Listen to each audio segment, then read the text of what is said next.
Have you noticed how strange the hiring market feels right now? One week it feels like no one's hiring, and the next everyone's talking about AI taking over recruiting.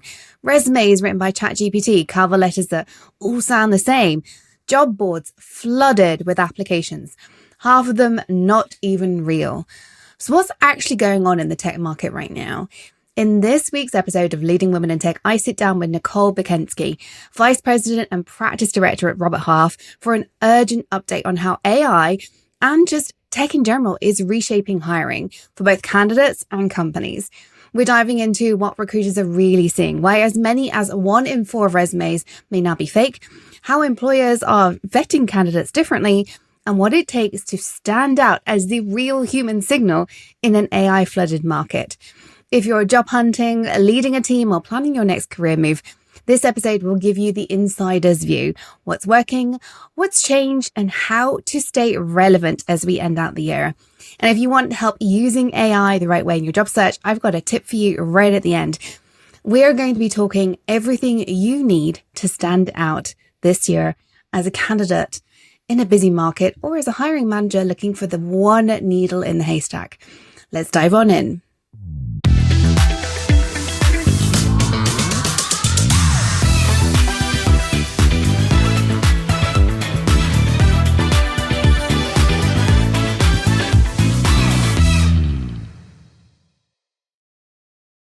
Welcome to the show, Nicole. It's so good to have you here. Thank you for joining us today.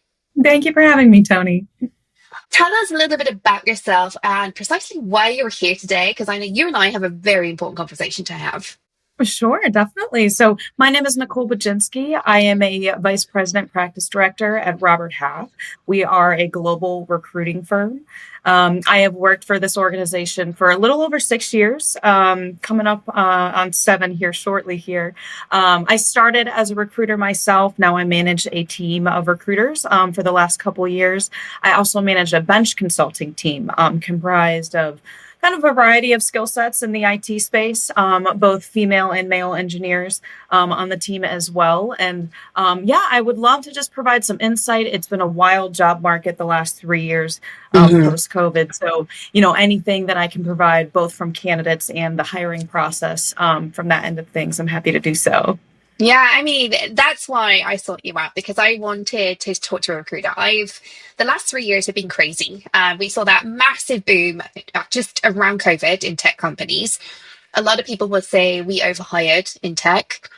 I think there's an interesting debate to be had about that separately, because a lot of people saying we're still correcting. How much correcting is there to be done?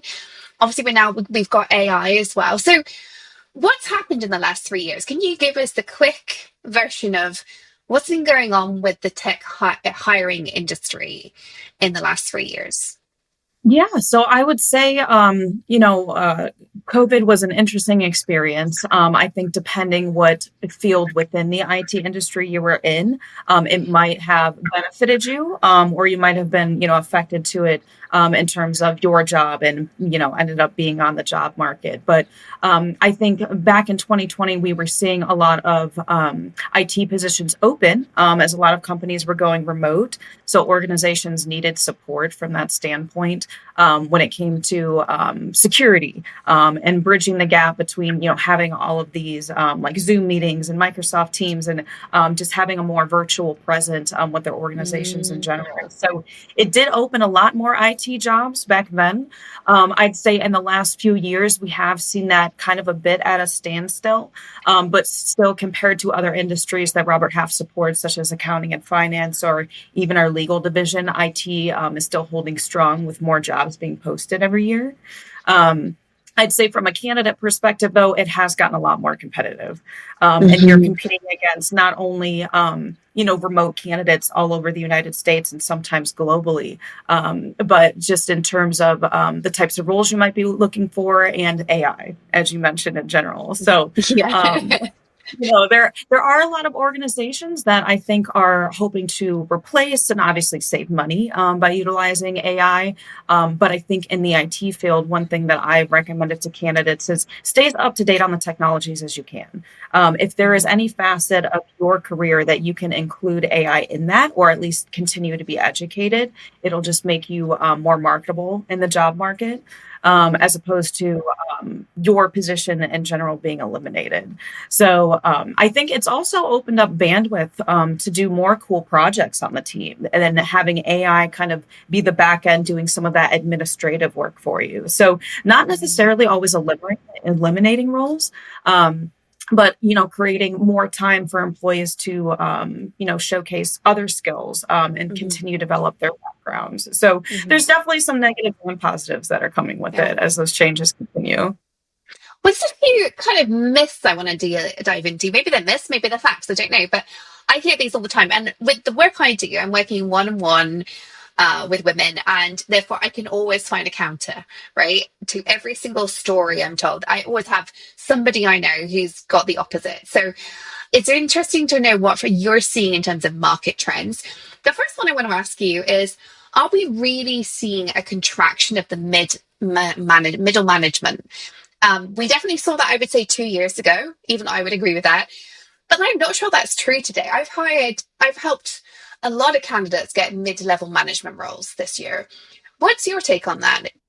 I have seen a bit of a fluctuation there. I think there are multiple of our clients that I've seen some maybe like IT manager roles eliminated, and they have more reports at an IT director level. But I do see more hiring in that space as well, or even positions opening up like AI manager, different titles that they're moving into, as opposed to just an IT manager that overall, covers multiple areas. Maybe they're drilling down and getting more specific.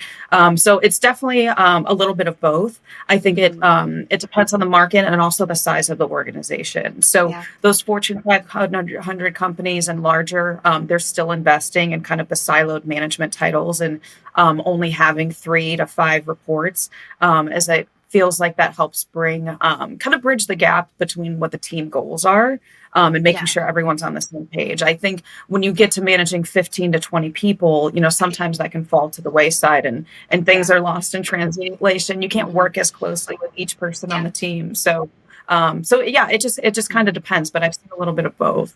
Yeah. I mean, I would certainly say the companies that have moved to putting 20 people under one people manager, there's no hierarchy. I actually see that damaging the business in the long term. I come at that from the executive coaching angle. The productivity actually goes down. You think you're going to get more because you've got less management overhead, but management isn't just management, it's leadership, it's vision, it's supporting the team to work excellently. Okay, so let's talk about this from another angle then. Where do you see opportunities this year? If you're talking about candidates, so many candidates will tell me nobody's hiring. It's the hardest market. I'm like, I don't think it's as hard as it was a couple of years ago. I think it's actually easier. There are fewer layoffs this year. But what are the opportunities, and what are some of the myths around how hard it is right now? Well, I will say this market is a bit more difficult than 2024, but not by too much. So, Tell me about that. Typically most candidates, I think, I was reading some stats from the interview guys. They had mentioned that it takes anywhere from 32 to 200 applications to land even an interview. I think that definitely holds true from what I've been seeing, candidates that I've been talking to. Some suggestions I make to them are what platforms they're using to apply. In my world, from what I've been seeing, LinkedIn is an awesome resource. I think a lot of it has to do with the networking also behind some of that. So they're able to see prior employment and other connections that you might have that might be mutual, as opposed to, as you're applying on Indeed or Career Builder, it's really just a flat resume. There's no further experience behind that. So I think it depends on the platform that you're utilizing. I will say this year, the amount of interviews it actually takes to land a job has gone down. Partially, I think that's due to, on the client facing side, we actually recommend to our clients to try to condense their interview process. it's still very competitive in IT. So we've tried to recommend that the longer the interview process is, the more likely you are to lose candidates to getting another position in the meantime. So we've actually suggested that along with, other firms. And I think that's why the interview processes have been a bit shorter based on some of those recommendations. So that might be a bit of a myth, but I think it stands true that it's still quite a few applications to land a position, unfortunately. I mean, I would certainly say something that I've done this year is I have always said, because I'm an executive coach, you should be networking your way to a job. The majority of jobs at this senior level are not advertised, right? Irrespective of what the role is. And obviously, you're talking about IT specifically. My clients are across. If you're listening and you think this doesn't apply to me, it does. Keep listening, because we are really talking across tech companies, irrespective of the role type. What Nicole is sharing with us, from what I'm seeing, applies across the sector. But what I see is networking has always been necessary for senior roles because so many jobs aren't advertised. And networking with recruiters such as yourself is always just going to open more doors. I'm a big advocate for that. But something I've seen since September, which correlates with what I'm finding talking to hiring managers who I coach as well, which is they're not taking candidates who are coming in through applications. So that it's harder to get interviews from applications. Absolutely. I think there are more jobs out there this year, but I think it's harder to turn an application into an interview because I'm seeing hiring managers going, I'm not taking applications. I'm not taking people from applications. They need to come with a recommendation because of bots. So let's dive into that a little bit. Are you seeing that? What's going on there? Would you agree with that? Definitely. It's much harder, even internally here at Robert Half. Our recruiting team is dealing with it in terms of just the AI and not, I guess, the manipulating of resumes. So whether the entire resume itself is completely falsified or there's a couple skills or a couple experiences that AI has just made up for them that they've added on there. They say by 2028, there's about 1 in 4 resumes will be completely false. Created by AI. So having to vet through that, from an employer standpoint is quite the headache. And I think that's why, my business in general has stayed pretty stable because employers don't have time to vet through some of that nonsense. So they're coming to outside firms to help vet that out for them. A couple things that I've recommended on the candidate end to kind of, branch out from that, but also there's a lot of companies like to promote from within. So jobs might not necessarily be posted for that reason, but also just the AI in general. They want to take recommendations or at least know someone who has met them face to face.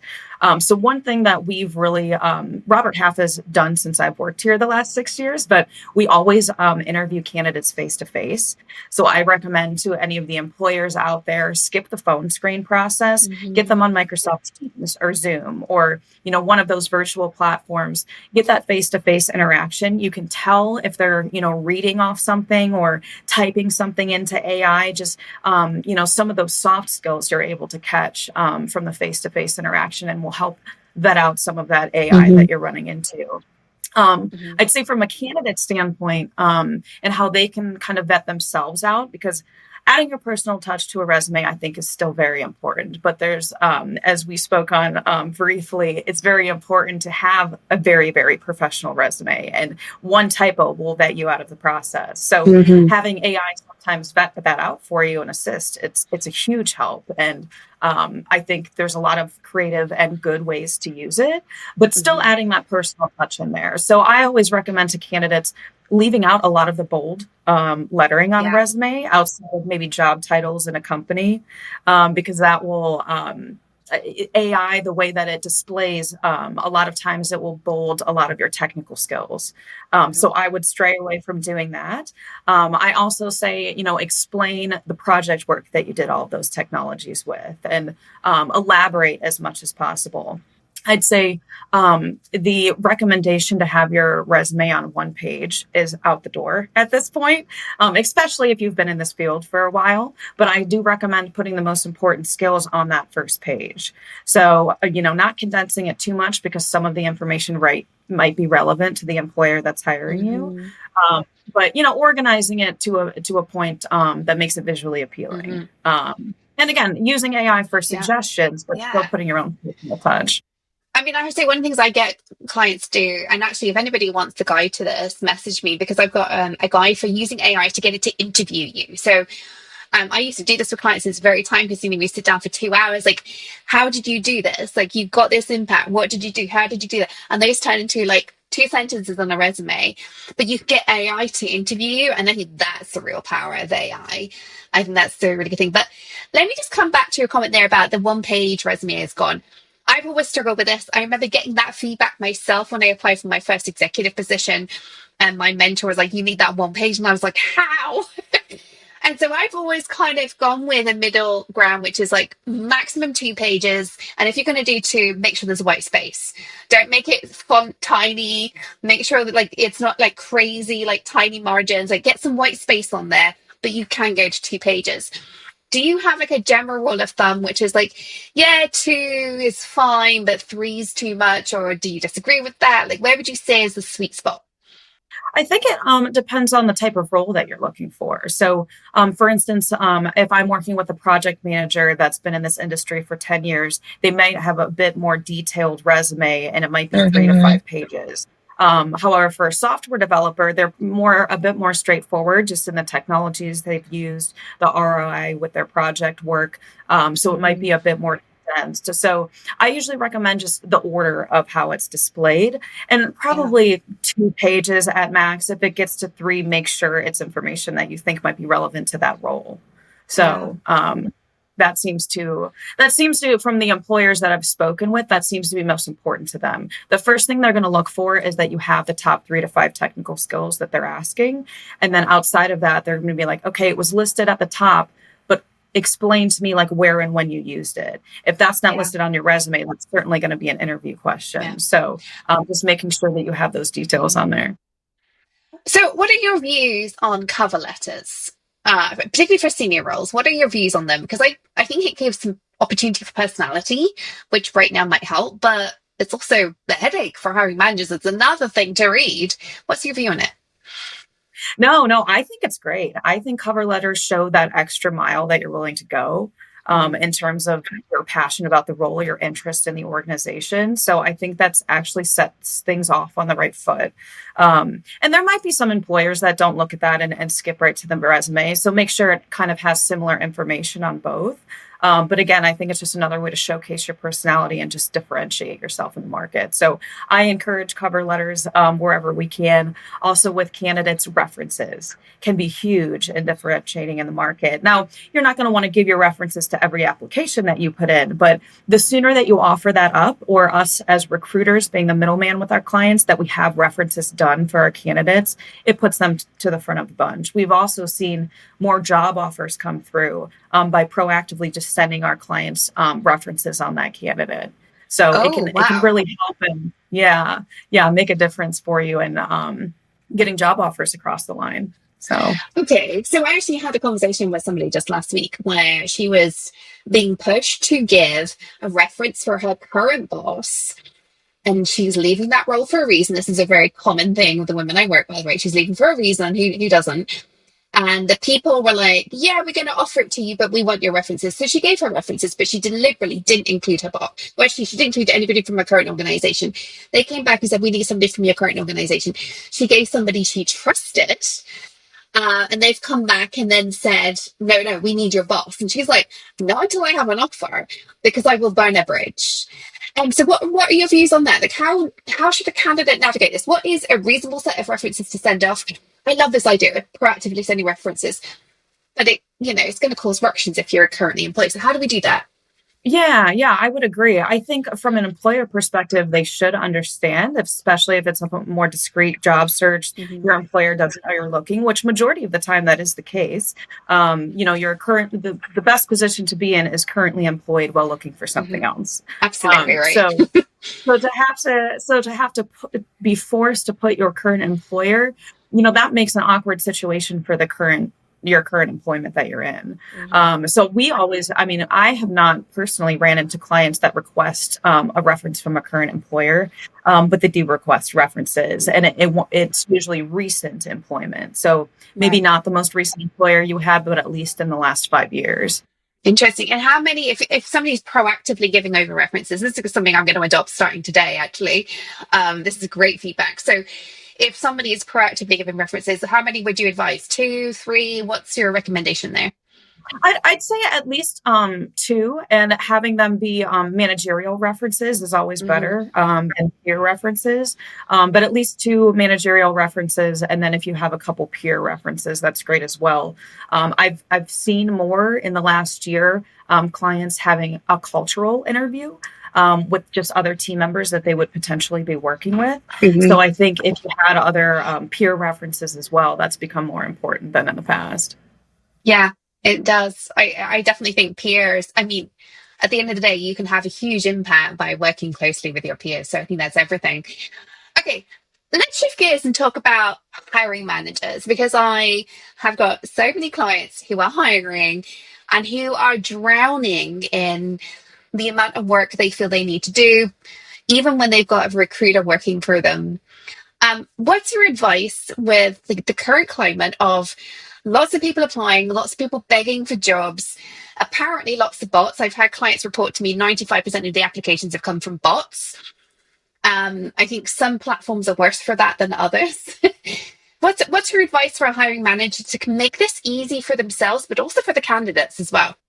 I would say a couple different things. I have a few different answers to that question. I think there's a few different systems out there that you can utilize to vet through resumes. Here at Robert Half, we utilize Salesforce. We also utilize AI internally for AI recommended talent. And this helps bring keywords from resumes and helps vet through some of that as well. I would say make it as clear as possible as well as if a job is required to be on site. You're still going to get some of those remote applicants, and you can also have some settings to vet folks out of state unless you're open to paying for relocation, but that'll help drown out some of that noise. And then just the face-to-face interviewing right away. So as opposed to doing the phone screens, hopping on a Zoom meeting or Microsoft Teams, to be able to have them speak directly to some of that experience. It's really hard to make up on the spot, and you'll also be able to tell if they're reading off of something. So I think, that's something that we've involved and really strengthened in our practice here to help clients throughout that process. But it's definitely difficult. There's no, as candidates are utilizing AI, they might have all of that experience, but they're just using it for formatting reasons, as we discussed. So it's definitely, having a dedicated talent acquisition person that has the time to vet through all of that, or utilizing some sort of third-party firm to kind of assist in vetting out. Because, there's so many recruiting firms out there, and similar to candidates that we work with, there's nothing binding in working with Robert Half when our candidates work with us. I actually encourage them to utilize multiple firms on the market. I think so I think from a candidate standpoint, you can apply online and your resume is going to be rushed in with 200 to 300 other applicants. I think if you have a few good contacts in the recruiting firm space that you can go to, and they can directly put your resume in front of the hiring manager, that also helps drown out some of that noise and gives you more opportunity. Especially if they're like an approved vendor of that organization. So, we have clients that have been working with Robert Half for years. Sometimes they come to us directly before they post a job online. So that may be what some of the candidates are hearing. So I think having someone in your network or a few folks in your network that can, help feed your resume directly to some of those resources is a good way to go, in addition to just the job sites. I think networking is more important than ever because that will differentiate you from the AI standpoint. How do you feel actually about a hiring manager doing some networking themselves? Like, I've had clients do this. They feel that they're not, primarily from internal recruiters, and I think this is part of the problem. I think internal recruiters are some of the most overworked people right now. They're expected to do far more than they were 5 years ago because AI solves all problems, don't you know? And therefore, what's getting through to the hiring manager is not well vetted. They're not high quality. So I had one client last month who just decided she would just source all her own. And I was like, no, just try and find the funding to use a third party recruiter. And she's like, yeah, my boss isn't going to give me the money for this. So she spent a lot of time on LinkedIn finding candidates. Is there a way to do, what would your advice be in that situation? Obviously, hopefully, use somebody like yourselves because they're going to vet quicker. But is there any advice you'd give in that situation? Yeah, no, I'd say, and we run into that with clients, on occasion. We even have like, some folks in our personal network that are like, Robert Half is too expensive, or, other firms out there, we just don't have the budget for third party help on this right now. I'd say networking. So find like some events in the area, depending on the level of the positions you're looking to fill, that might have candidates, looking for jobs in that sense. So we partner with a lot of the universities around the area, and we'll go to some of those for recent grads, specifically in IT or accounting and finance that are looking for positions. So getting that face-to-face interaction, from a hiring standpoint as well. And then if you're not able to invest in a recruiting firm, I'd say maybe invest in some tools when it comes to recruiting and vetting out some of that information. Yeah. There's definitely resources out there that'll help you scan resumes without you having to do it, and will still help you save time.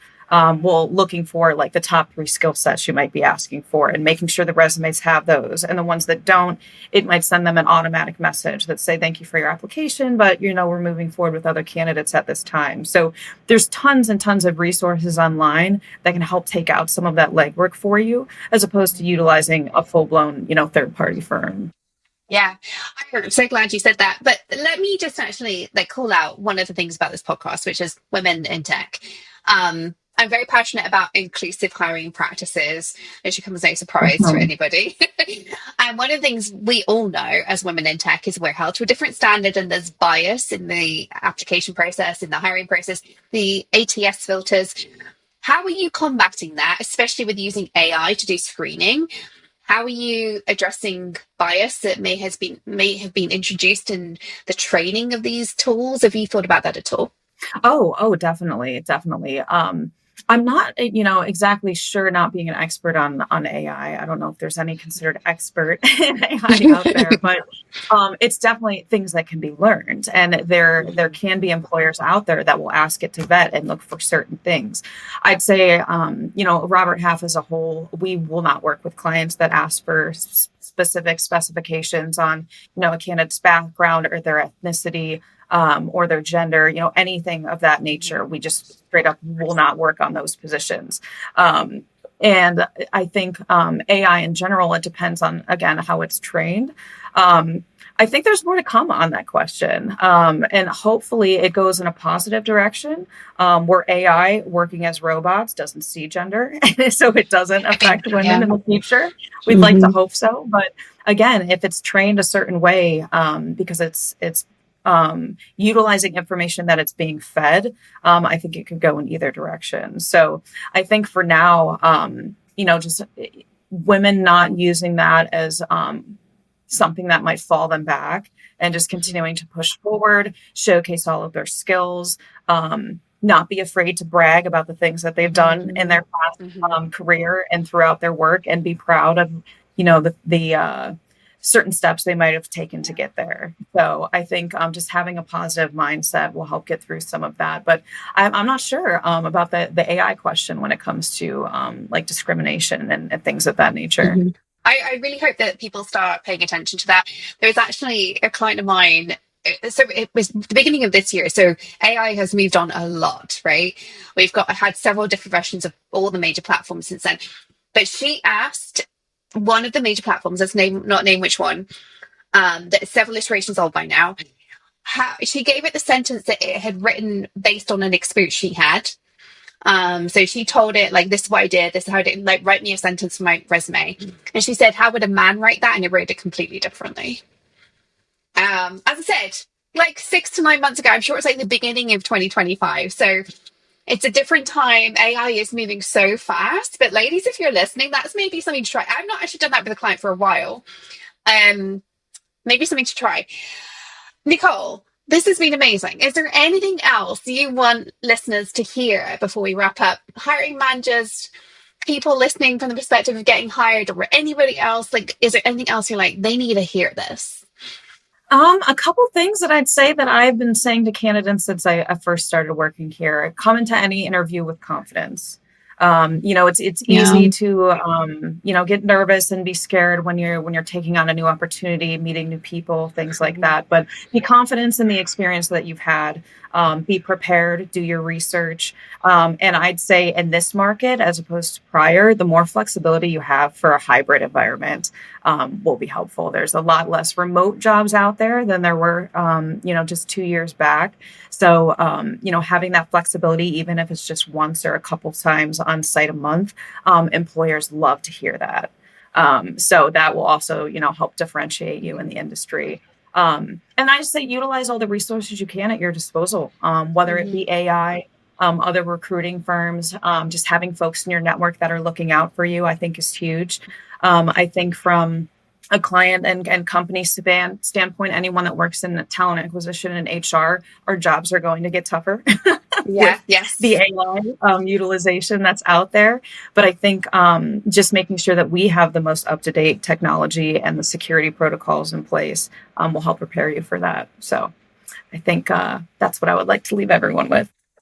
Oh, fabulous. Well, I do actually have a couple more quick fire questions if you're up Oh, for it. sure. Okay. Because I ask everybody, particularly these next two, like I feel like I should write a book one day of these questions. Are you ready for this?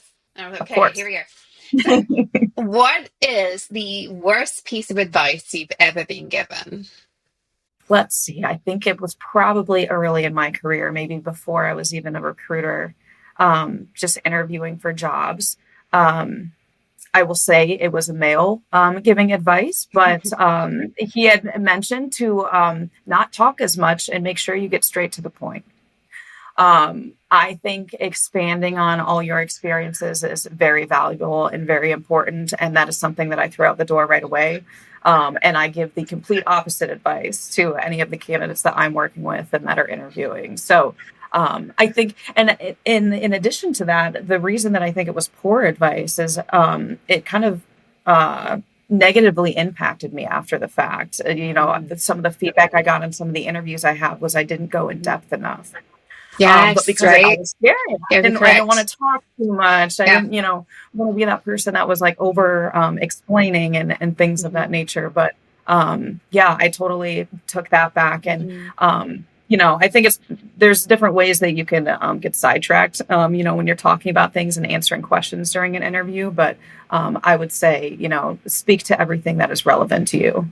So Yeah, I like that. I like that a lot. I mean, don't get me wrong, I've had clients who don't get to the point at all. But most women undersell themselves. I always think there's a middle ground, and I'm always just trying to bring people to the middle. Some people overtalk, some people undertalk. It sounds like you were not doing that though. So yeah, unhelpful. It's a classic women get back in your box, and you're like, nope. exactly. What is the best piece of advice you've ever been given? I'd say, and this could go with candidates in the workforce, this could go with networking, but people do business with people that they like. I think that's actually something I've learned just within the last year. My role now is a bit more client facing than candidate facing. And I think I was trying to be a bit too salesy with my approach on some things, but the more I've learned to network and also just put my personality in my work on a day-to-day basis, that's actually been very beneficial, and it's more rewarding. It's more enjoyable. So yeah, I mean, put yourself into your work, showcase your personality as much as you can. Those are just two big things that other folks can't take away from you. So Love it. I love it so much. Nicole, where can we find you? If people want to connect with you, where can they find you? Oh, yes. I'm Nicole Bugenske on LinkedIn. And then my email is nicole.bugenske@roberthalf.com. If you have any follow-up questions at all, know of someone looking for a job, again, Robert Half is global wide, so I can find the right recruiting resource that's nearest to you. Love that. So happy to Love help. that. Thank you. Nicole, any final thoughts you want to leave us with today? No, I think it's going to be an interesting next few years. It's rapid how much AI has affected the workforce just in 2025. So I'm sure it'll just continue in 2026. So I'd say in the tech space, keep up to date on your skills as much as you can and continue networking. Thank you so much, Nicole. I really appreciate your time today. And I'm hoping that listeners have got some real takeaways from what to do with your resume to what to do better as a hiring manager. As Nicole says, this is moving really fast. I think we're going to need to do a follow up in 6 months, again in 12 months. So pay attention to what's going on. What worked even 12 months ago isn't working right now. I think that's one of the key takeaways. So if you're listening, pay attention, get ready to change things, but don't think that you can't land a job. I have so many people come to me and think, I can't land a job in this market. No, you can. It's a different game than it was a few years ago. So hold tight, ladies. You can do this. Just pay attention to what's going on out there. And I look forward to hearing from you very soon about what your next dream job is going to be. Bye for now, everybody.